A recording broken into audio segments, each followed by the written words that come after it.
حاضرین گرامی،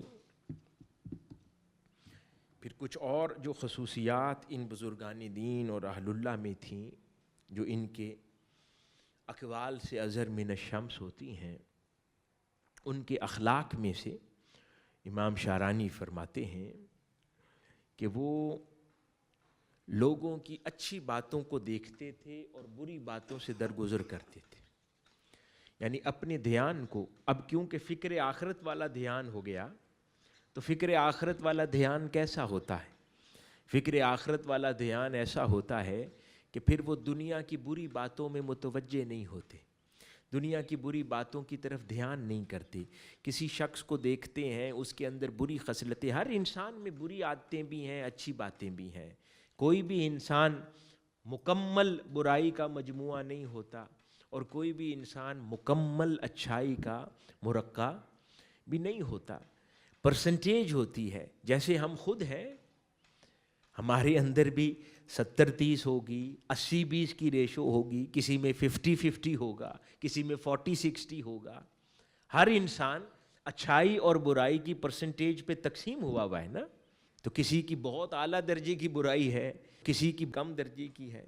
کوئی 100% تو انکار نہیں کر سکتا، نہیں تو اللہ پاک اس کو فرشتوں میں شمار کر دے، وہ اپنے دور کے جلیل القدر اہل اللہ میں آلریڈی ہو چکا ہو، اگر اس میں کوئی پرسنٹیج نہیں بچی. ہاں، یہ ممکن ہو سکتا ہے کہ ہمیں نظر نہ آتی ہو، یہ ایک اور پرابلم ہے، کیونکہ برائی نظر آنی چاہیے تبھی اس کا علاج ممکن ہوگا. تو یہ پہلی سیڑھی پہ بھی نہ چڑھنے کی علامت ہے کہ برائی نظر نہیں آتی. ہر شخص میں ہے. اپنے آپ کو دیکھ لے انسان، تو پھر جب دوسرے کو دیکھے گا تو وہ شخص پھر ڈائجسٹ ہو جائے گا، وہ پھر اتنا برا نہیں لگے گا. جب اس کو دیکھنے اور سمجھنے سے پہلے انسان اپنے آپ کو دیکھے اور کہے کہ ہاں میرے اندر بھی تو یہ ریشو تقسیم ہے، اچھائی اور برائی کی تقسیم ہے میرے اندر. ہاں تو دوسرے میں بھی ہو سکتی ہے، اس میں بھی اس چیز کا امکان پایا جاتا ہے کہ وہ یہ برائی کی اس طرح کی ریشو رکھتا ہو. تو اس لیے اہل اللہ، یہ بزرگان دین، اپنی فکر آخرت میں مسرور رہتے تھے، اللہ اور اس کے رسول صلی اللہ علیہ وآلہ وسلم کے دھیان میں رہتے تھے، اور کبھی بھی لوگوں کی صرف اچھائیوں کو دیکھتے تھے، برائی سے درگزر کرتے تھے. بلکہ کوئی اگر ان کی مجلس میں کسی کی برائی کا ذکر بھی کرنے لگتا تو وہ ادھر سے اٹھ جاتے اور اپنے آپ کو کسی اور کام میں مصروف کر لیتے، یا اس کو روک دیتے کہ فلاں شخص جو یہاں موجود نہیں ہے اس کی برائی مجھ سے نہ کرو. اور اگر اسے ایسا نہ کر سکتے، بڑوں کی مجلس ہوتی، والدین بیٹھے ہیں، کوئی بڑی عمر کے لوگ بیٹھے ہیں، اساتذہ بیٹھے ہیں، علماء بیٹھے ہیں، جہاں پر ان کو تنبیہ نہیں کر سکتا، جہاں انہیں نصیحت نہیں کر سکتا، تو کم از کم اپنے آپ کو وہاں سے دور کر لیتے تھے اور کسی صورت بھی برائی کے ذکر کا حصہ نہ بنتے تھے. یہ پہلا بنیادی سبق ہے اس راہ سلوک کا. یہ تسبیحات، یہ نوافل، یہ کثرت عبادت، یہ اعتکاف، یہ فائدہ نہیں دیتے اگر انسان ان چیزوں پر سفر نہ کرے. یہ بنیادی خصلتیں اپنے اندر پیدا نہ کرے تو ساری رات کا جاگنا بھی فائدہ نہیں دیتا. وہ گھوڑے پر کتابیں لادنے کے برابر ہے کہ 100 کتابیں گھوڑے پر لاد دیں، اس کے دماغ میں داخل نہیں کر سکتے.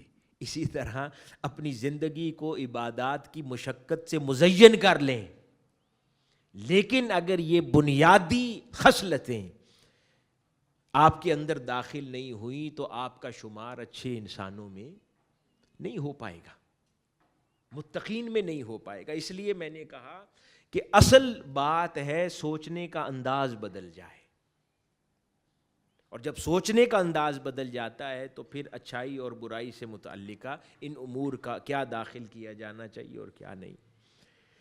پھر جتنے بھی دوسرا ایک خاص عمل جو کرتے تھے یہ اہل اللہ، جتنے بھی اعمال جن کی انسان انجام دہی کرتا ہے ان کا فوکس، کیونکہ انسان جب جوان ہوتا ہے اس کے پریفرنسز اور ہوتے ہیں. میں نہیں کہتا کہ پہلے دن سے انسان ویسے ہو جائے، اللہ پاک نے کسی کو اس حال میں پیدا کیا ہے وہ خوش نصیب ہے اگر ہے ایسا کوئی. اگر کسی کو اس حال میں پیدا نہیں کیا تو ہر عمر کی بریکٹ کی کیفیات جدا جدا ہوتی ہیں، which is understandable. انسان اپنی ٹین ایج میں ہوتا ہے تو اس کے جذبات اور کیفیات اور ہوتی ہیں، 20s میں ہوتا ہے تو اور ہوتی ہیں، 30s میں اور ہوں گی، 40s میں اور ہوں گی. آپ سب پر ایک قانون کا اطلاق یکسر نہیں کر سکتے کہ 40 والا کہے کہ میں آج ایسا سوچتا ہوں تو یہ ٹین ایج بھی آج ایسا سوچے. وہ نہیں ہو سکتا، نیچرل نہیں ہے. لیکن جس چیز کی طرف ہمیں فوکس رکھنا ہے کہ سفر جب انسان راہ راست کی اگر سمجھ آ جائے تو جب سفر انسان طے کرتا ہے تو کوشش یہ ہونی چاہیے کہ جتنے وہ اعمال انجام دیتا ہے ہر اگلے سال اس کے انجام کردہ اعمال کی پرسنٹیج شفٹ ہونی چاہیے. یعنی اب آخرت کے لیے کتنے اعمال کرتا ہے اور دنیا کے لیے کتنے اعمال کرتا ہے، وہ ریشو چینج ہونی چاہیے. اگر اس کی ریشو چینج نہیں ہوتی تو پرابلم ہے. اگر وہ کہتا ہے کہ میں جب ٹین ایج میں تھا تو 70% دنیا کے لیے کرتا تھا، 30% دین کے کرتا تھا، پھر میں 20s میں آیا اب 40% آخرت کے لیے کرتا ہوں، 60% دنیا کے لیے، پھر اور سمجھ آئی تو 30s میں، تو گریجولی بائی دا ٹائم اس کو کم از کم 40 سے پہلے یہ ایسا ضرور ہو جانا چاہیے کہ اس کی اب جو میجورٹی ہے اس کے اعمال کی وہ تبدیل ہو کر آخرت والی ہو جائے. کیونکہ نہ جانے اس کے بعد اسے موقع ملے یا نہ ملے. جیسے جیسے عمر بڑھتی جائے گی آخرت انسان اپنی موت کی طرف سفر طے کر رہا ہے نا، اسے پتہ نہیں ہے کب وہ دنیا سے چلا جائے گا. تو کوشش کرنی ہے کہ اب یہ دنیا کے جھنجھٹوں سے، دنیا کے ارادوں سے، دنیا کی باتوں سے، بے جا حرکتوں سے انسان اب اپنا ناطہ چھڑاتا چلا جائے اور آخرت کے اعمال میں اپنے آپ کو مصروف کرتا چلا جائے. یہ بزرگان دین کا دوسرا اہم طریقہ ہوتا تھا جو وہ اپنایا کرتے تھے، اور اپنے اعمال کی ریشو چینج کرتے تھے اور واچ کرتے تھے کہ میری پرسنٹیج چینج ہوئی ہے یا نہیں ہوئی ہے. تو یہ دوسرا اہم سٹیپ ہے جس کو اصلاح احوال کے اس سفر میں اور تزکیہ نفس کے سفر میں ہمیں اس کو ملحوظ خاطر رکھنا ہے. اور تیسری اہم شے، اہل اللہ جو بھی اس راہ پر چلے اور منزلوں کو پایا وہ نرم دل ہوتے تھے اور کثرت گریہ کرنے والے ہوتے تھے. کیا ہوتے تھے؟ کثرت گریہ کرتے تھے، یعنی روتے تھے بہت زیادہ. ایسے دنیا کی باتوں پہ نہیں روتے تھے، اللہ اور اس کے رسول اور دین کی باتوں پر، آخرت کی باتوں پر روتے تھے. نرم دل ہوتے تھے، رونے والے ہوتے تھے. اور پھر صوفیاء کرام کے احوال کئی امام شارانی نے بیان فرمائے.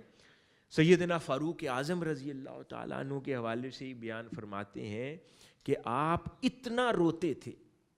اب سوال پیدا ہو، سیدنا عمر فاروق رضی اللہ تعالیٰ عنہ سے زیادہ جلی اور بہادر اور مضبوط شخصیت کس کی ہوگی؟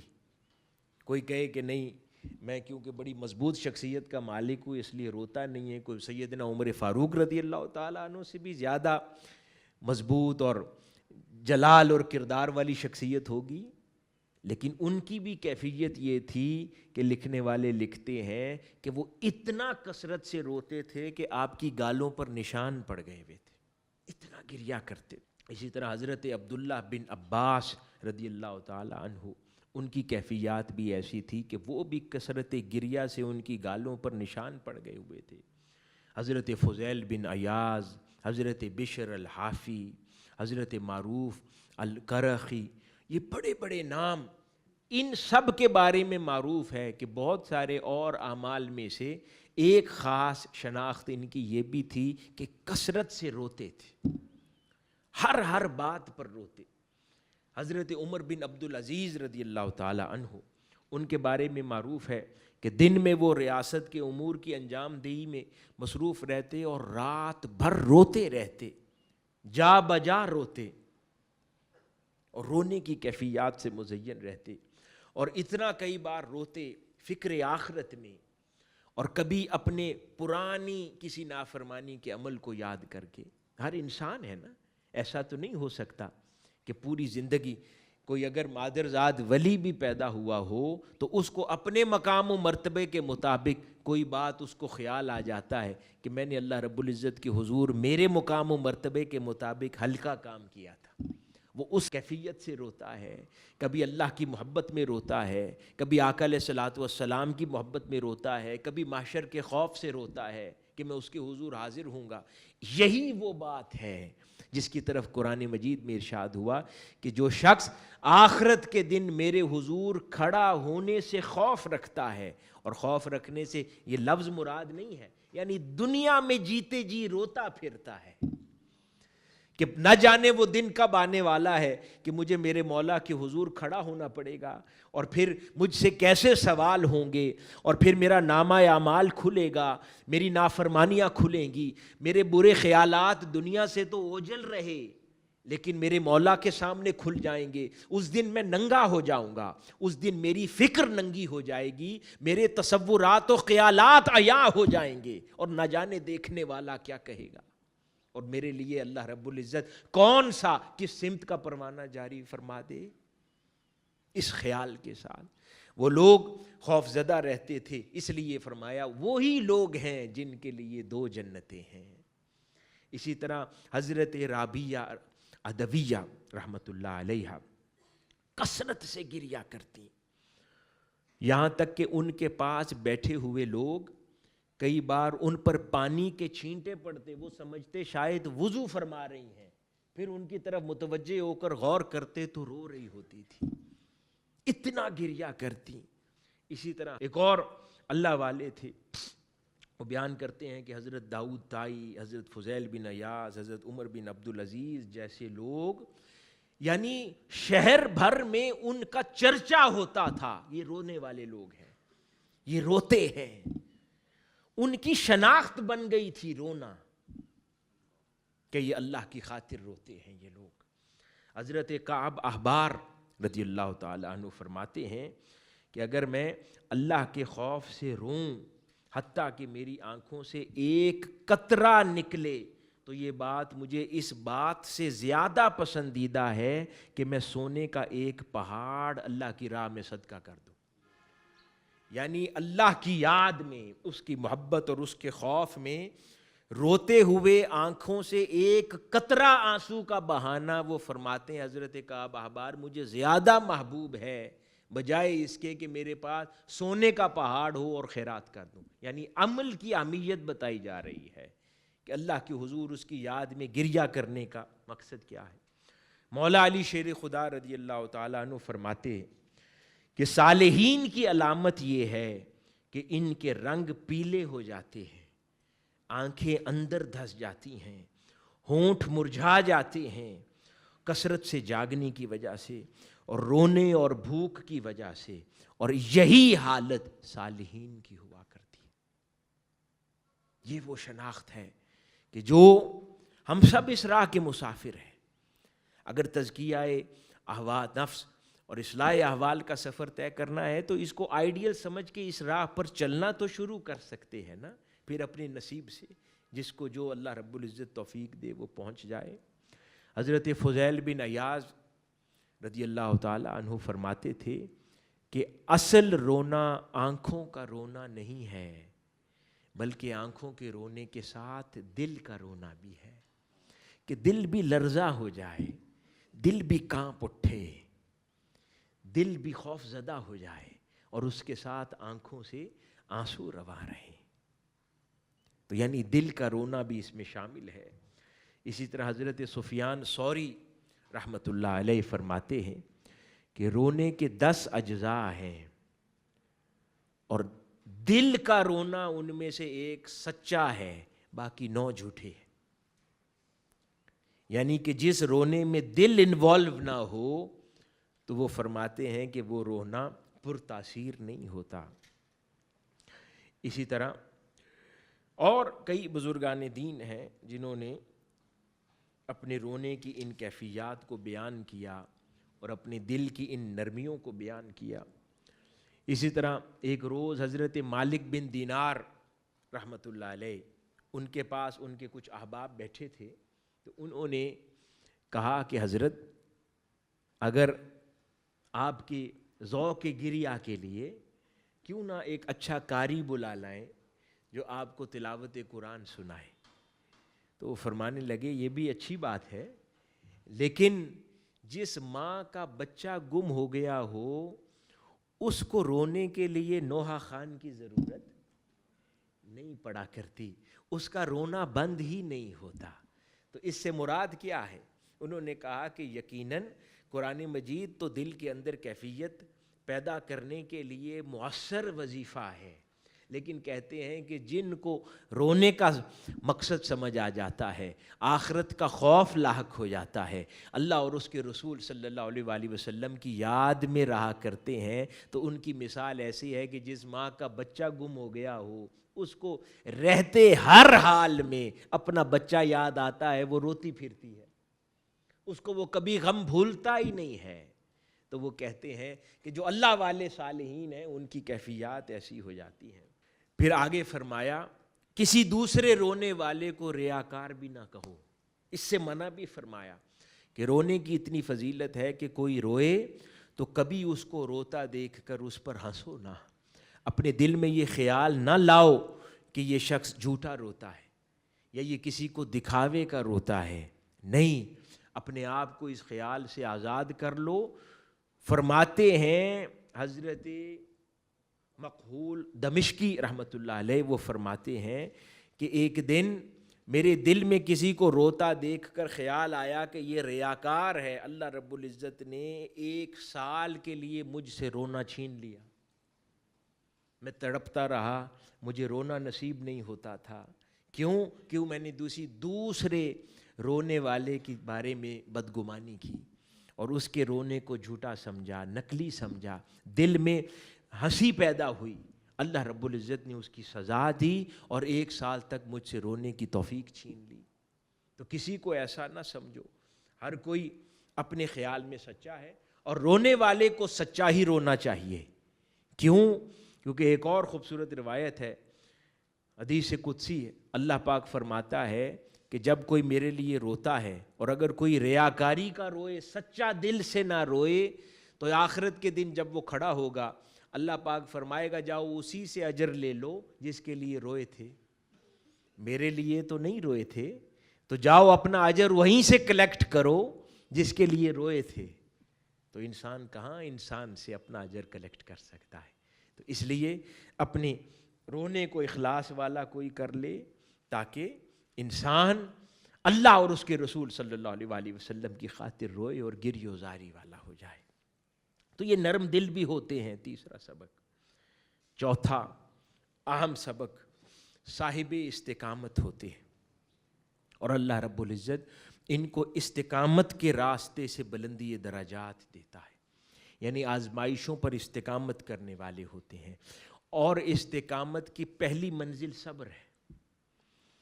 صبر سے استقامت کا دروازہ کھلتا ہے.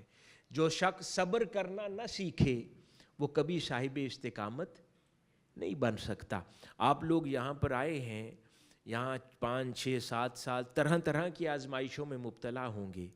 اس کے اوپر ان 6 7 سال میں اگر صبر کرنا سیکھ جائیں گے، کبھی اپنے نفس میں پیدا ہونے والی خواہشات پر صبر کریں، کبھی مشکلات پر صبر کریں، کبھی آزمائشوں پر صبر کریں، کبھی بھوک پر صبر ہے، کبھی نیند پر صبر ہے، کبھی مشقت پر صبر ہے، کبھی آپ کے ساتھ کوئی تلخ کلامی کرتا ہے تو صبر ہے، کبھی کسی چیز میں آپ کو عزت محسوس نہیں ہوئی تو صبر ہے، کبھی کوئی آپ کے ساتھ زیادتی کا عمل کرتا ہے تو صبر ہے. یعنی ہر وہ شے جو آپ کے نفس کو ٹھوکر لگاتی ہے اور ٹھیس پہنچاتی ہے اس پر صبر کرنا در حقیقت وہ آپ کو استقامت کے رستے پر گامزن کرتا ہے. اور جب کوئی صاحب استقامت ہو جاتا ہے تو اس کی شان پھر اہل اللہ بیان کرتے ہیں.